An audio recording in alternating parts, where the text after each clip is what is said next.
go and give a little bit of feedback on your site. So this is it.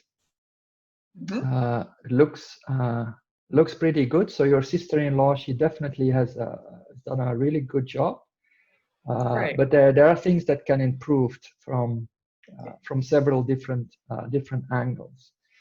One of my comments I was going to give was like the lettering here. This is like very difficult to read because this is this really very weird font. But then actually I found on your LinkedIn page that this is a course that you did, and this is their logo. So people that know about this will know. But like, is this relevant or not? That I don't know. Whether this is relevant for your niche or not, that I don't know. So I can't comment on there. Only thing I can say, if your niche, they don't know what this is, then I wouldn't put that there. Same with work the system. If they don't really know what work the system is, this is a nice badge which helps you with trust building and whatnot. But this is above the fold. So this is your prime real estate of your site. And it becomes even more important on your mobile version, which is going to get 65% of your traffic. That's probably going to increase over time when people turn more and more to mobile. So very, very important that you don't waste space on stuff that is actually not really helping you and takes up valuable retail space. Now, the first thing that we look at is the 3-second rule. It's a very, very important rule because 3 seconds is how long it takes people to make up their mind whether the information that is being presented to them is useful to them or not. And if it's not clear within 3 seconds, they're gone. So don't get me wrong, but you don't really score very high on that level. You do have a header and a subheader, but you're not calling out your niche. So from here, you're not talking to me. Like I watched a couple of videos, a few of your podcasts to get a little bit of to immerse myself in what you were doing, to get a better idea, to be able to give a little bit more in-depth feedback. And it needs to be very, very clear who your target audience is and that you're talking to them. So you're doing a lot of stuff for entrepreneurs, helping to simplify certain processes within their business. So you need to call them out. So you need to make it a little bit stronger. Like, for example, we help X and X and X to do X, Y, and Z. Like really very call them out. Like, we help entrepreneurs simplify. Try not to be, say, processes, like what process in particular, so they can grow their business, for example, or so they can thrive. Something that is like really very, very powerful. If you can't stick it all into your header, because it also shouldn't become too long, you still have your subheader here, which is increase your profits. Be careful, because everybody says that. So you can maybe rethink how you're gonna phrase that, and do more of what you love. Okay, but what is it? What do I love? Like, if you have your niche nailed down and you know exactly who you're talking to, then you can be more specific and spend more time with your family, for example. If your niche is a business owner that is married and has 2 children, then spending more time with his family is very, very important for that person. Do more of what you love is too broad. It's like you need to try to be specific as you can be, and then you will have their attention. Because now it's just like words floating around on a screen. Like, everybody says increase their profits and simplify and grow your business, but who are you want to simplify it for, and what are you going to simplify, and what is going to be the outcome if I actually scroll down and learn more about you? So that's on that. So a little bit more in depth on your header and your sub header. But then the biggest thing here is that you already start confusing your visitors because you have two calls of actions, only one. I spent quite some.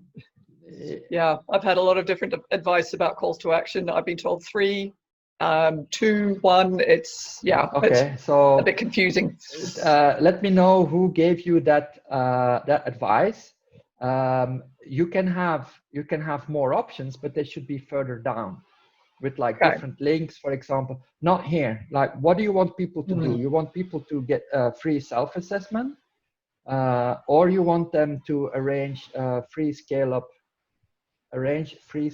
your business session. So maybe it's up to you. So I'm just telling you there should be one clear call to action. You can have other things that you're offering down there, but this is your prime real estate. Don't do two things. So that's what I have to say there. And then when we click on that, so I'm gonna do a little bit of user experience now. It's like, whoa, what is this? Okay, I'm clicking. It's a free self-assessment. So this is not what I'm expecting. A free self-assessment, I was maybe thinking about a survey or a little questionnaire or something like this. So you present this big pop-up here, and it's not really a self-assessment because you're asking people's name and email, and then they have to start writing down some stuff.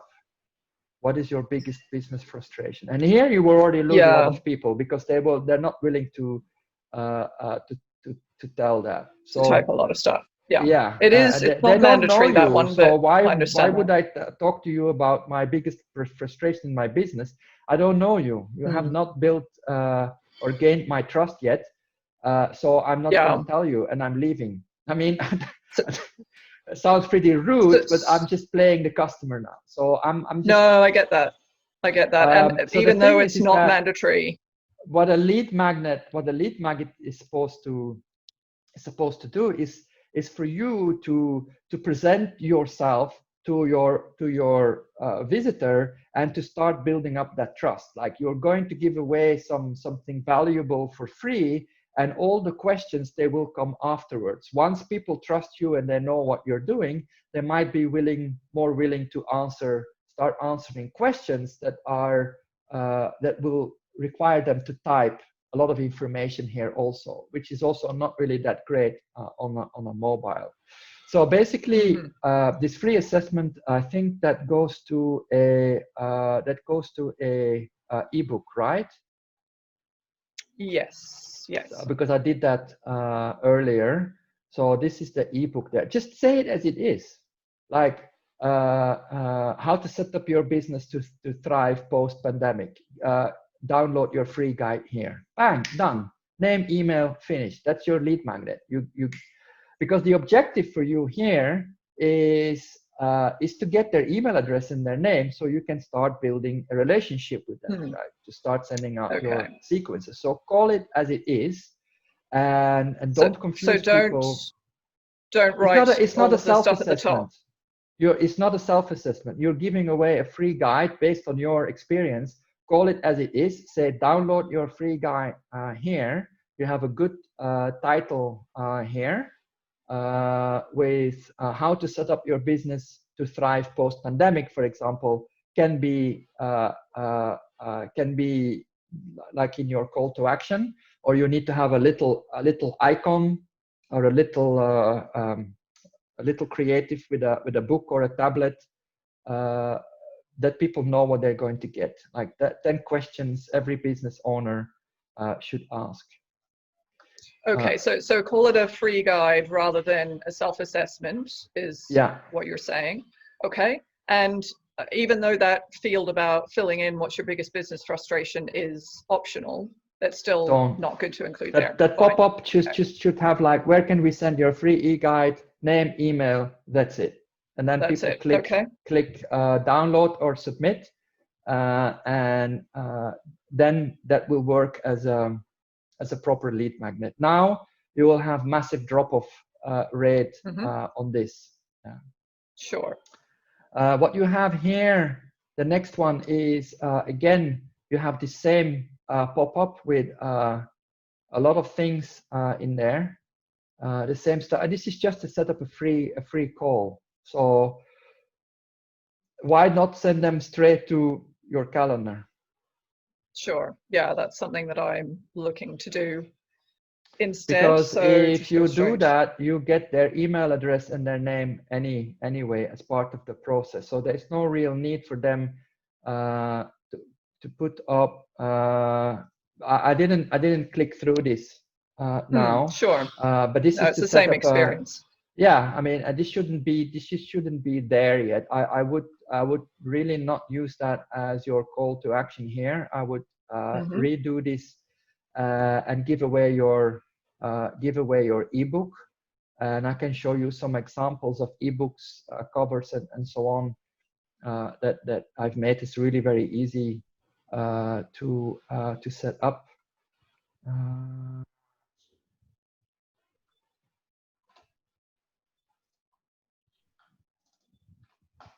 I was just working on that yesterday.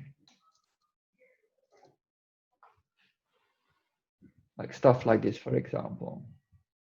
You can either only take the iPad or the iPhone. I put them together because this is for an ad campaign, or you can create this one. I don't use because I didn't like the cover. This comes from the company, but you can create something like this. But for a guide, I would go something in this kind of design and style. I mean, you don't use that background. Use just a white background. So I And can then just see the Work the System website at the moment on your screen. Okay. So that's because I haven't shared everything. So this is what I was talking about. The cover of the ebook that goes in there on both an iPad and an iPhone, or you can make something like this, for example. But that I don't use. Okay. I mean, this is for an ad campaign. So for your website, this would be the white background, and then you have a text block next to it where you quickly explain why they have to download that ebook, and then do it like that. So now we're back here. What else did I write down? Yes. Always do open a new tab. So when I click on here and download now this link, you can set that up. You can ask your sister-in-law that this goes automatically to a new tab, so Like then people tab, can actually go back to your website and not have to like go back in a browser. Yeah. I mean, that's just me. I find it much easier to be able to go back, like from here, jump back to here. If people want to go back to your website, it's like, yeah, I like what this lady is saying, and now I want to set up my my call. So they need to be able to find you back a little bit. That makes sense. Yeah. Okay. Okay, and then a couple of quick things on some stuff that overall you can improve, that can be improved on the site itself. So I run this this test. Your load time is very good. This is also very good, but you score an F on page speed score is 28%, which is pretty low. And it's all stuff that's really very easy to solve because your sister has done sister-in-law has done a fantastic job on all, because this is really very hard to get very high scores on, because it's a lot of the coding stuff like Minify, the JavaScript, Minify, CSS. That's all coding. That's really very hard. It needs to be coded like really very good to be able to get such high scores. So you score an F on optimized images, and it clearly even says here which images that you actually need to address. Okay. So what you have here, for example, is some badges here. If you lossily compress them, then you can say 50%, 50%, 9%, 49%. So the ones that are 49, 50%, they will have the biggest impact, and then you can get the score up very high. Or much higher than this. You should score A's on here because it's really very easy to do. That's just with a plugin or in WordPress itself. In WordPress itself, just compress the images more.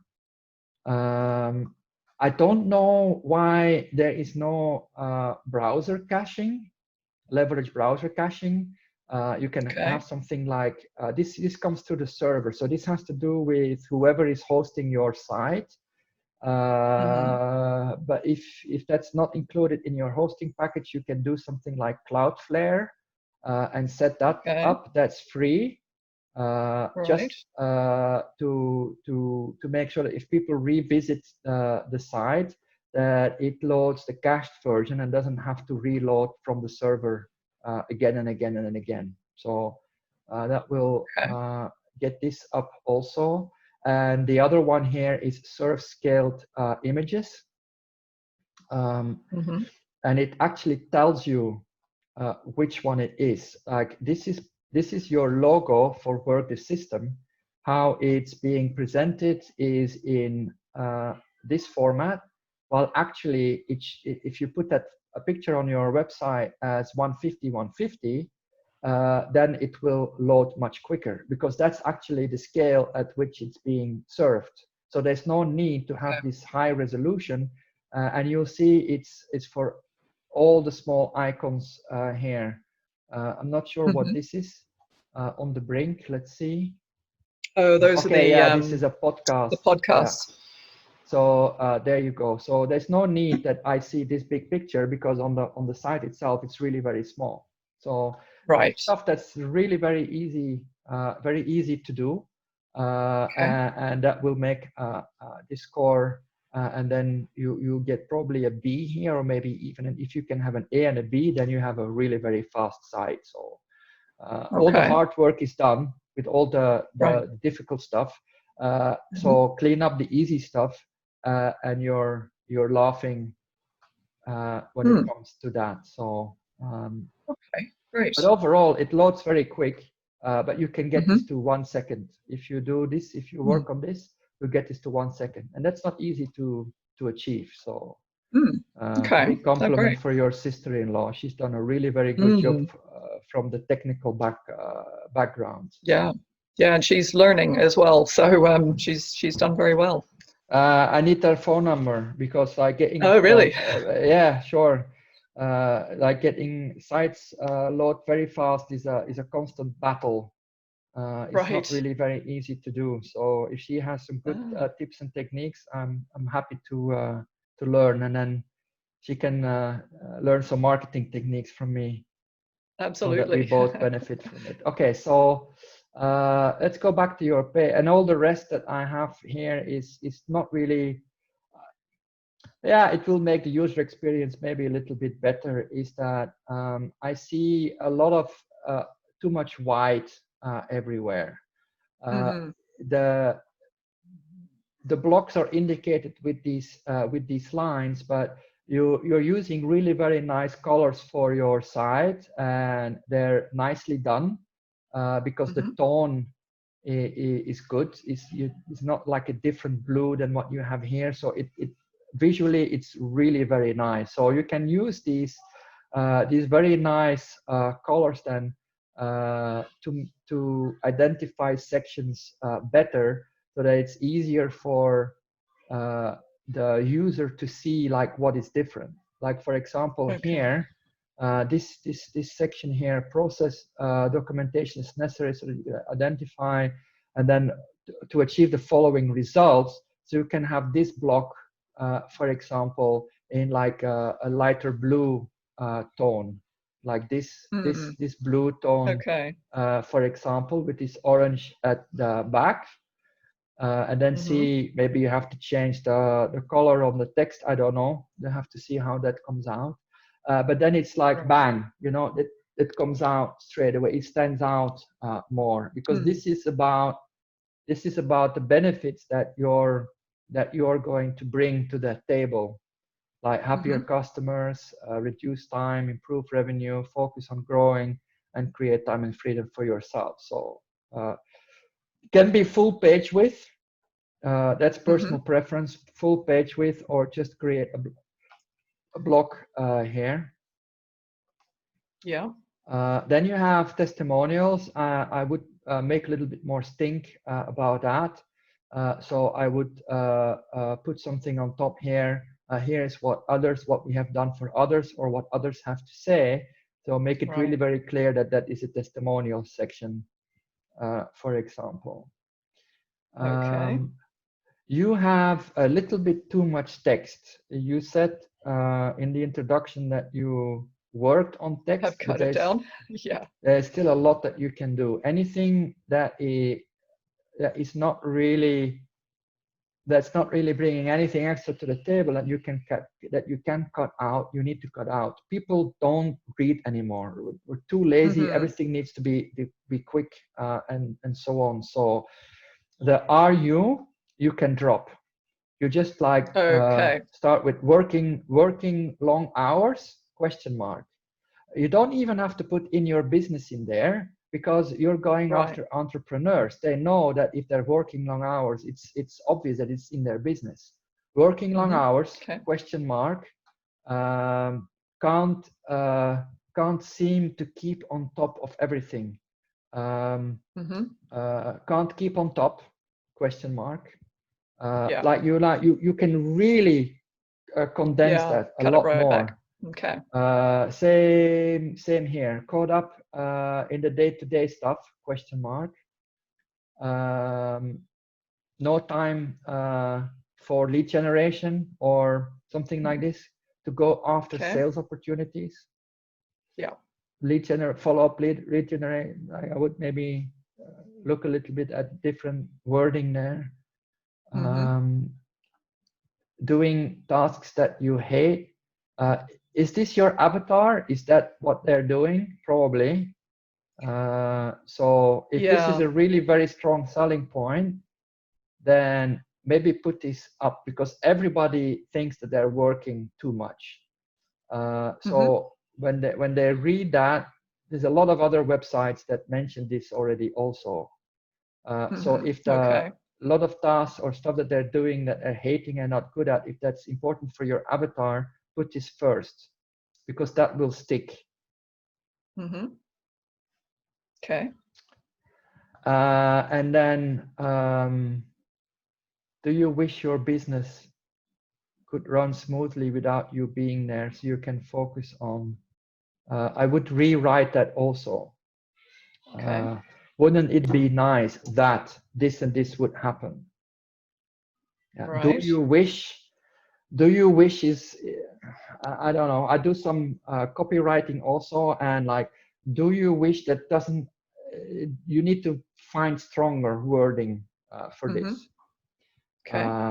And again, that has to be linked directly through like what's on the other side, like the promised land, like really what the solution to their particular pain point that they have now.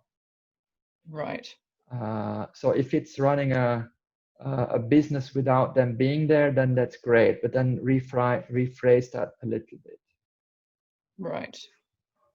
So you need to go through every single line of text and see what you can cut and what you can get away with without your message still being strong. And definitely the RU, I mean, me telling you this, you see this straight away. But if you don't have somebody from the outside actually pointing that out to you, it's really very easy to miss, because you're writing this and you're in it, and then you actually don't realize that totally doesn't have to be there. And same as in your business, doesn't have to be there. So what we're having for the header here, most business frustrations are a result of broken processes. So why do you have to repeat the word processes again? So you can actually like maybe drop that. Why? Drop that altogether.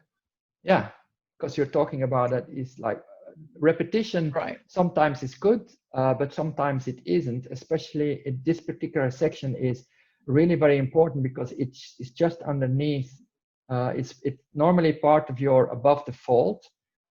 So maybe this white space should be a lot narrower. There's no real reason why this has to be that big, because I have to start scrolling to get to the juicy stuff. Right. I don't know how, when I build websites, I start mobile first. Okay. So I first build out the website mobile, and then once I have a mobile optimized website, then I go and look like the desktop version, and I start editing the desktop. I don't know how she does it. Is she using any sort of page builders, or is this all hand coded? I'm using page builders, and with page builders, it's much easier to do. It goes much quicker, and the really very good ones you can actually have. They're totally separate. So whatever I do in mobile, if I change stuff in mobile, it will not affect desktop, and vice versa. So I build everything in mobile. It will look like shit in desktop, but then I start editing desktop, make it look nice there, and it won't change anything on the mobile. So the font and where I place stuff is totally interchangeable. And this is how the best way how to do this. I have your website open on my iPhone.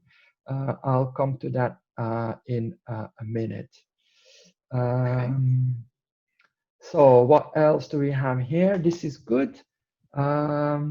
But yeah, maybe I would use like something more visual, with like maybe a guy going up the steps towards an end goal, for example. Okay. I know it's here. Something like this, for example, you know, to make it more visual. Like all your different steps to the end goal, and you can put like a trophy there or whatever. I've done it with whatever you call this, like a bullseye. Target. Yeah. I mean, it's nothing wrong with that, but like, you know, I like the visual stuff. Like again, because it helps like people. This is again only text. The colors is nice, so it's really very nicely done. But if you put a visual on there, maybe that improves a little bit.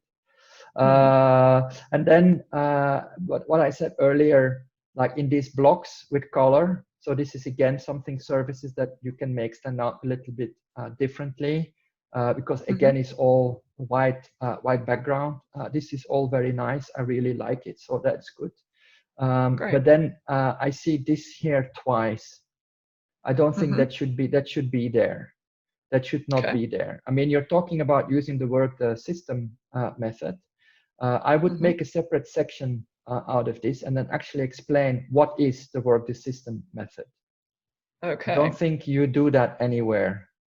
I mean, if it's worth putting this on top in your retail area here, that your work the system certified, so I would get rid of this and then make this part of your worker system section where you actually tell them this is what this is, and I don't know if you know it, but I am certified. And then you have your badge of trust and honor right there. So I would just take this out because it just doesn't look good.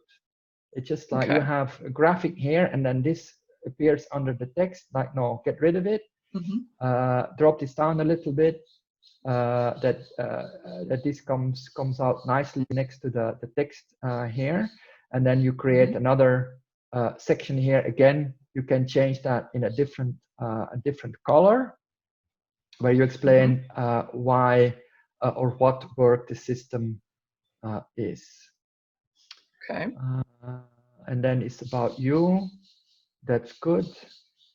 And then here, I had a couple of things. What else?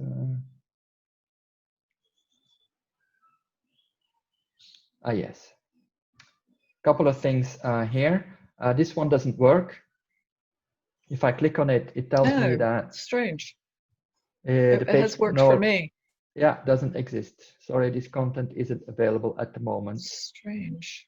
So So it does work for me, but one other person has mentioned the same thing to me. So I don't quite understand that, but I'll follow it up. yeah, okay, now I lost your site. Again, this is what happens when this is why Yeah, like open in a new tab.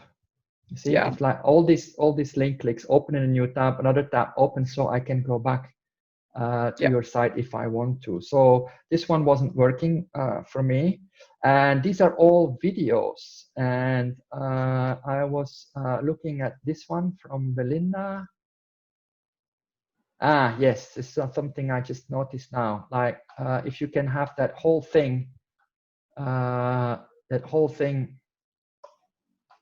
So you see here, I have to go back to your site. I'm gonna have to click back here. Yeah.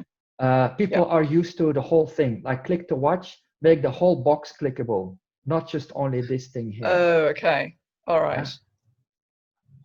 Yeah? Okay. Just small little things, like that doesn't really change anything, but it changes for you. It changes a lot for the user. Sure. So what we have here, this thing here, I would change that with. I think this one is on. I'm not sure if this is on YouTube also. But what you can do is you can actually make a thumbnail out of this. Or I don't know if there's something graphic that comes up. No, it's basically the two ladies talking. That's fine. But you make a thumbnail out of that. Maybe you put some text on there, like you have space, black space above and below. It's a lot more obvious that this is a video, and they see your face, so people are much more inclined to actually click on that and go through that than this stuff. It's a little bit harder to do with the podcasts, obviously. But here, this one is with Josh, so the same thing. Make a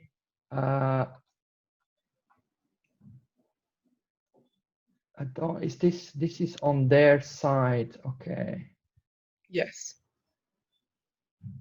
Oh, this is on YouTube also. Mm-hmm. Also on YouTube. So you can make this bigger. Okay. So I it would goes actually through to just YouTube instead. No, I'm talking about the thumbnail. So he had, because I pressed play, I lost it now.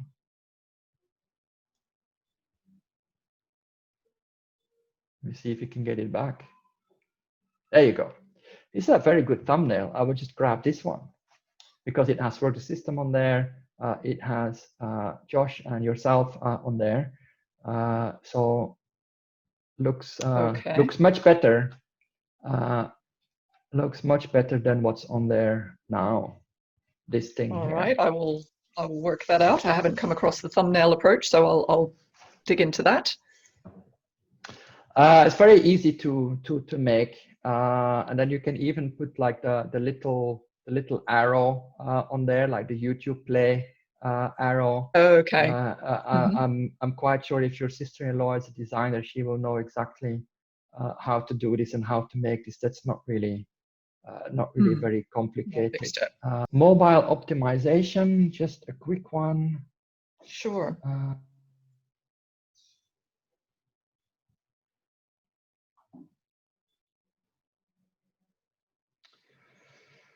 Okay, so what you probably didn't realize is that on Safari, if I can get Safari, your website looks like this. Yes, I have. So the button sort of cuts off, doesn't it? The color is like totally different, and you can't Color's read gone. it. Okay. Yeah. Yeah. Okay, I hadn't. This is Firefox, so that's similar. I've done everything in Chrome, but on Safari you have a problem here. Okay. And a lot of people will use iPhone to get to your Yes, site. On the absolutely. iPhone itself, obviously I can't show that on my computer. So can you see this? No, you can't see this. It looks a little bit better on my iPhone. It's slightly orange, like light orange. So it's yes, that's what I've got readable. as well. Yeah, it's just that it's too short. Yes, also I see can your, and then it stops there. Yeah. Although when I go to landscape, it has the full sentence, but that's not Yeah, but then I helpful have to in turn profile, of my course. phone. Of So course. Yeah, but that's not. I've let them know about Yeah, that. so that's one thing that there is some software. It's called, I think it's Blink, that you can check in different browsers. And then I don't really know how to solve this. I don't know why where this is coming from. It's actually the first site that I look at where I see this is such a big difference. Usually it's not really that much of a big deal. But here it more or less is, and a lot of people are using Apple and Safari, so that's definitely something that you should look into.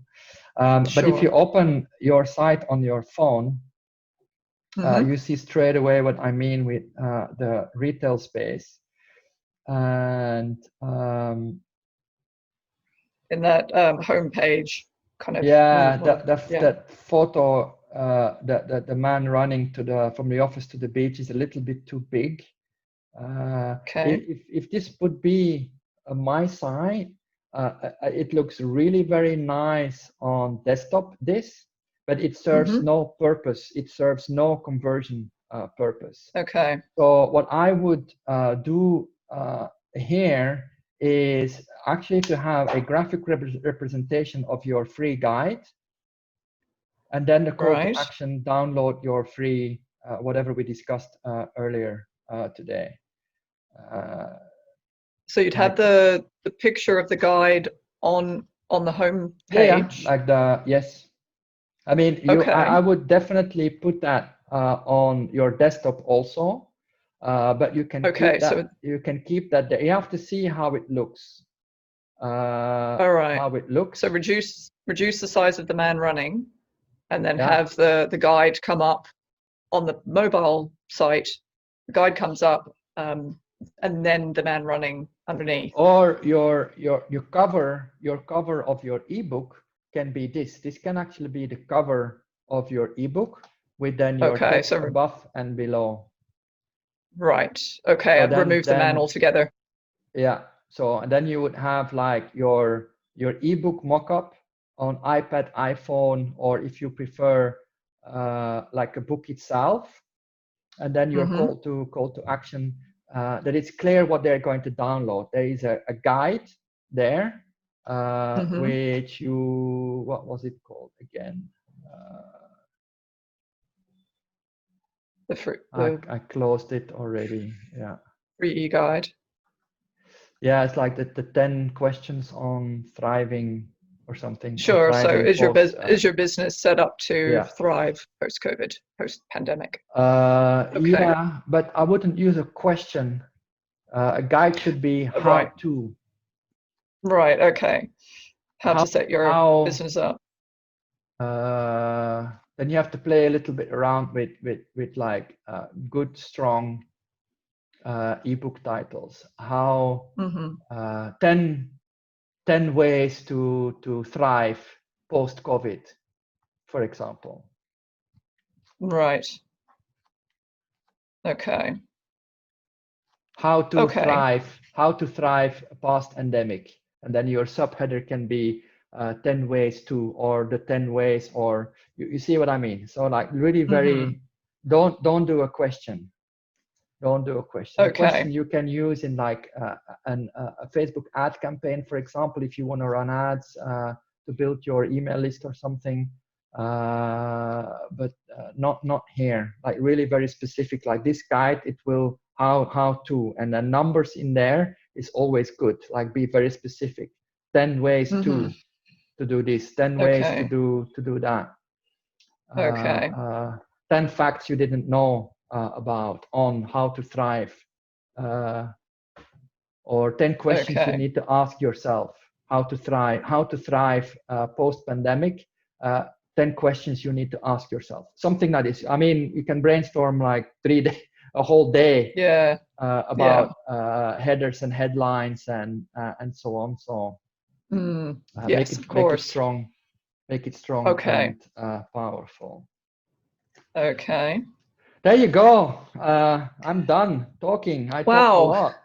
Questions? Well, thank you. That's fantastic. That was much more detailed than I was expecting. So really appreciate it. I think everything you've said makes sense to a layperson, from a layperson perspective. And I will check in with my sister-in-law on the the details that you've mentioned. Some of it I don't know, I can't comment, but I trust your judgment. And I guess, so I've got to where I am with my website because it's I'm sort of on a low budget right now as my business builds up, and it's been great having my sister-in-law be able to help me out basically for free. So that's why we are where we are, and I don't have a huge amount of sort of marketing experience. But as I grow, and that's obviously my aim, I would certainly be wanting to get more experienced eyes on the website as you've just provided. So in terms of, I guess, where you would go, you would suggest that I go from here in terms of getting that advice going forward. You've obviously given me a lot to work on here, but can't say that it will be right now, but sometime in the near future. What kind of services do you provide around, I guess, marketing support and helping website to sort of sell my business, or other ways to sell my business, I suppose, and find more leads? I'm a digital marketer. So basically what I do is all PPC, pay-per-click. I specialize in Facebook advertising. Used to do Google also, but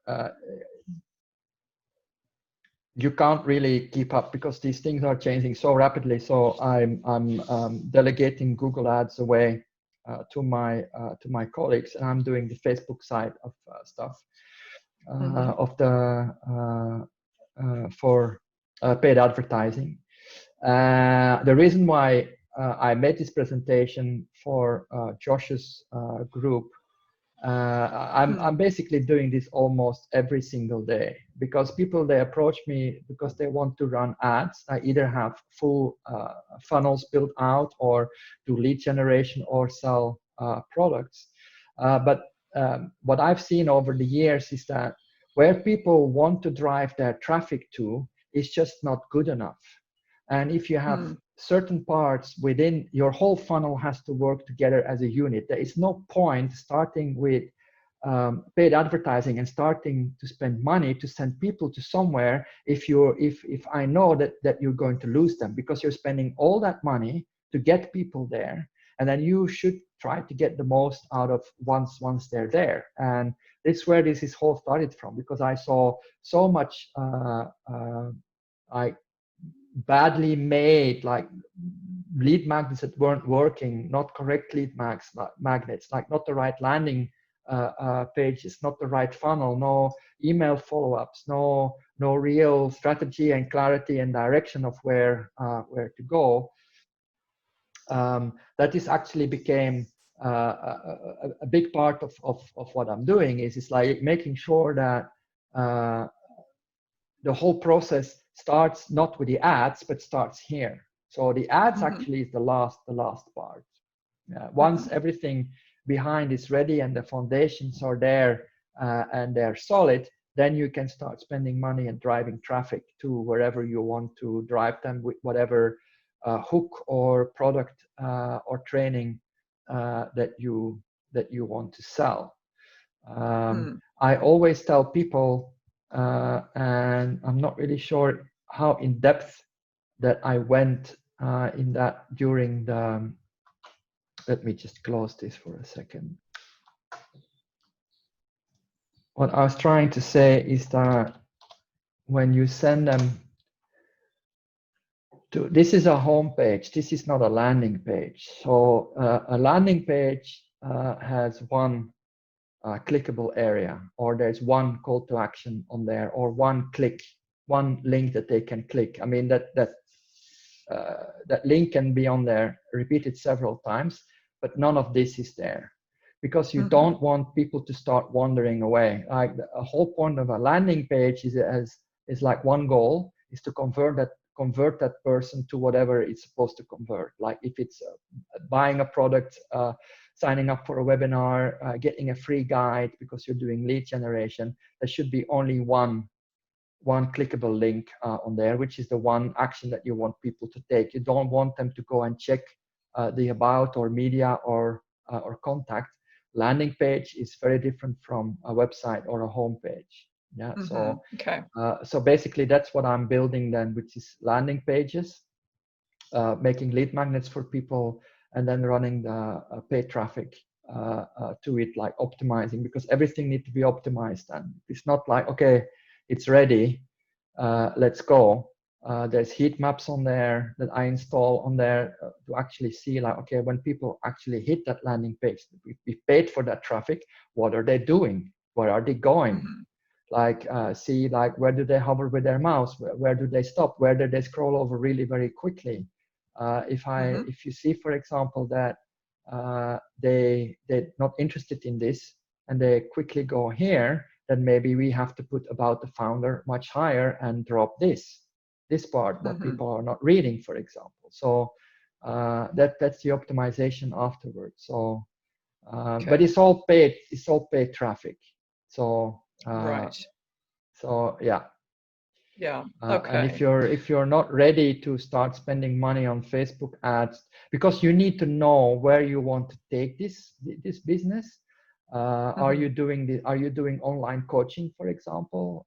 It's not quite clear. Like, are you coming in person to optimize my business, or is this a course that you're doing, or are you doing one-on-one coaching calls?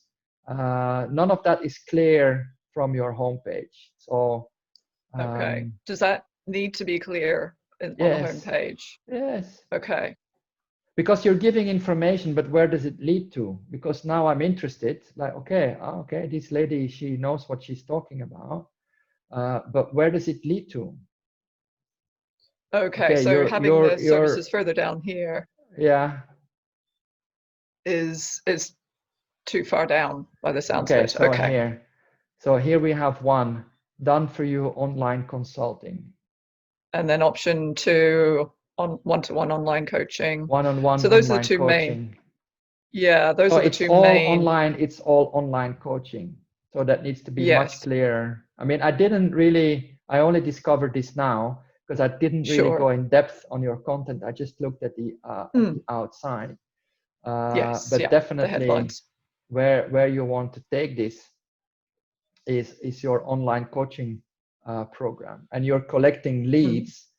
I would build out my email list if I was you, collect the leads, because it's very difficult to get people they're hitting your homepage and then thinking that you're going to have them signing up for a free business session. You have your email sequences, like when people get your lists. I'm not sure if I got something from you. Are you sending emails out if people opted in for your guide?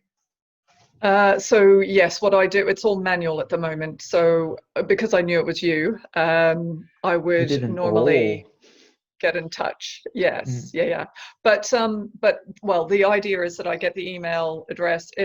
If they are interested in opting in, then I follow up. If they're not interested in opting in, then they get the free guide, and there's no further follow up.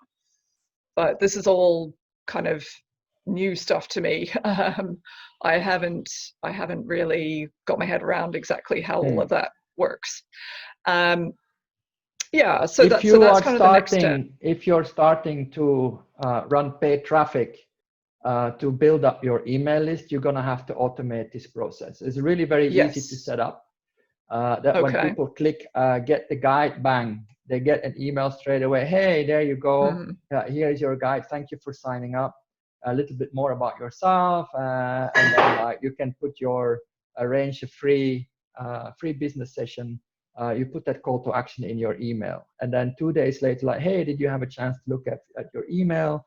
And then you give like the ebook, you give a quick rundown, you lift out, did you know that, like one of the most important things you lift out with like maybe a story of somebody who had that particular problem and that you helped. So this is where your testimonials come in. You repeat them again in your emails. Like this lady, there's somebody from New Zealand. Very easy to make sure. Okay, it doesn't really say what particular problem that this lady had. Is the other one coming?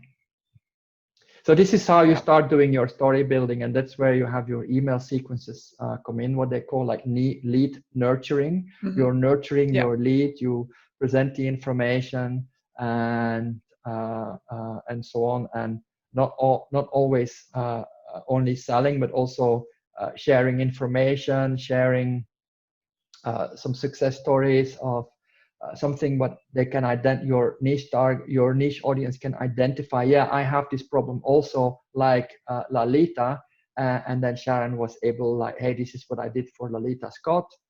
She had such and such and such problem, and this is what she said after we finished. Like, very easy to work with. She listens, make sure she understands your business and whatnot. So this is where the storytelling part comes in.